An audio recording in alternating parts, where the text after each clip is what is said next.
প্রধানমন্ত্রীর মেয়াদ লাইফ টাইমে একজন ব্যক্তি জীবদ্দশায় 10 বছরের বেশি বহাল থাকবেন না বা 10 বছরের বেশি কোনো ব্যক্তি প্রধানমন্ত্রী থাকতে পারবেন না।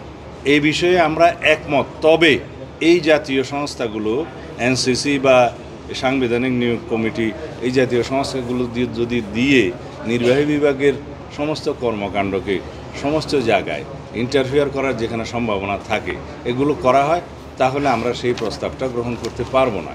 তখন আমাদের 31 দফা মাফিক আমাদেরকে যেতে হবে, যেভাবে আমাদের দেয়া আছে আগে সেইভাবে আমরা যাব। এখন প্রশ্ন উঠছে যে আপনাদের এই বিষয়ে ঐক্যমত হয়েছে কিনা। এই বিষয়টাও পেন্ডিং রয়ে গেল, এই বিষয়ে কোনো ঐক্যমত এখনো প্রতিষ্ঠা হয়নি।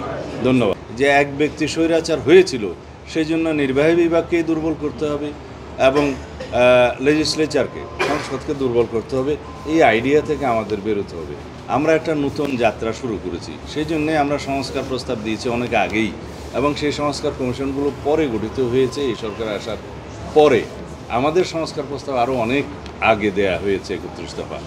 তার আলোকে আমরা রাষ্ট্রের রাষ্ট্র কাঠামো, গণতান্ত্রিক সংস্কার, সংবিধানের গণতান্ত্রিক সংস্কারের মধ্য দিয়ে রাষ্ট্রে একটি ভারসাম্যমূলক রাষ্ট্রীয় ব্যবস্থা এবং সরকার ব্যবস্থা আমরা প্রতিষ্ঠা করতে চাই, যার মধ্য দিয়ে দেশের অর্থনৈতিক মুক্তি হবে, যার মধ্য দিয়ে গণতন্ত্র শক্তিশালী হবে এবং আমরা সেই গণতান্ত্রিক কালচার, এই সংস্কৃতিগুলো চর্চার মধ্য দিয়ে সামনে আরও বেশি গণতান্ত্রিক প্রতিষ্ঠানগুলো আরও শক্তিশালী হবে।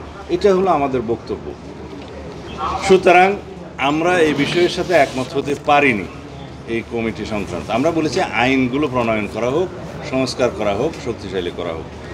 For more updates, follow us on Facebook, subscribe our YouTube channel, get the latest update on www.daily-sun.com.